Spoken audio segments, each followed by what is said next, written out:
Brought to you by Biz Analyst by Khata Book.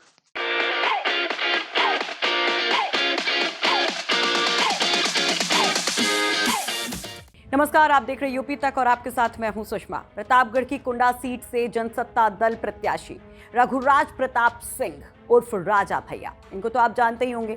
इनकी मुश्किलें अब बढ़ गई हैं। इनके खिलाफ गंभीर धाराओं में मुकदमा दर्ज कर लिया गया है। समाजवादी पार्टी के उम्मीदवार गुलशन यादव के पोलिंग एजेंट राकेश पासी की शिकायत पर राजा भैया के साथ सुभाष सिंह, गोपाल केसरवानी और 15 अन्य समर्थकों पर केस दर्ज कर लिया गया है। दरअसल एक तरफ वोटिंग हो रही थी तो दूसरी ओर समाजवादी पार्टी की ओर से कुंडा सीट को लेकर कहीं बूथ कैप्चरिंग तो कहीं मारपीट के आरोप लगाए जा रहे थे। तो इस बीच रयापुर बूथ पर भी मारपीट के आरोप लगाए जाते हैं और ये कहा जाता है कि गुलशन यादव के एजेंट राकेश पासी के ऊपर हमला होता है और रघुराज प्रताप सिंह उर्फ राजा भैया और उनके समर्थक ये मारपीट करते हैं। उनके खिलाफ जातिगत टिप्पणी की जाती है और इन सब को लेकर अब शिकायत पुलिस तक पहुंची है। राकेश की शिकायत पर अब कुंडा कोतवाली में SC/ST एक्ट समेत गंभीर धाराओं में मुकदमा दर्ज हुआ है। इससे पहले कुंडा विधानसभा सीट पर वोटिंग के दौरान खबरें ये भी आई कि गुलशन यादव के काफिले पर हमला हो गया और उसके बाद गुलशन यादव सामने आते हैं काफी वक्त बाद और बहुत सारे आरोप लगाते हैं।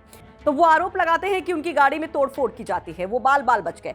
दरअसल ये जो सीट है ये काफ़ी चर्चा में इन विवादों की वजह से भी रही और दूसरी तरफ अगर इसके सियासी इतिहास को देखें तो भी बहुत ज़्यादा चर्चा में, क्योंकि इतने लंबे अरसे के बाद राजा भैया के सामने कोई कैंडिडेट है और इस बार राजा भैया के लिए सियासी वर्चस्व को बनाए रखने का चैलेंज बहुत बड़ा माना जा रहा है। 1993 से लगातार कुंडा सीट से निर्दलीय जीत कर विधायक बनते आए हैं राजा भैया और रघुराज प्रताप सिंह उर्फ राजा भैया समाजवादी पार्टी बीजेपी के सहयोग से मंत्री भी रह चुके हैं। लेकिन 1.5 दशक के अंतर के बाद जो हम बात कह रहे थे कि इस बार क्यों ये चुनाव खास है, 1.5 दशक के अंतर के बाद समाजवादी पार्टी ने उनके अगेंस्ट उम्मीदवार उतारा है।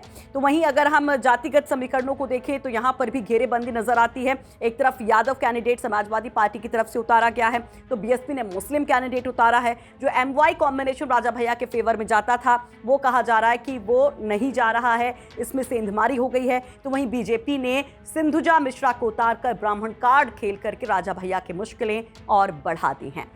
उम्मीद करते हैं कि आपको ये रिपोर्ट पसंद आई होगी। तमाम सियासी खबरों के लिए देखते रहिए यूपी तक और पढ़ते रहिए UP तक.in।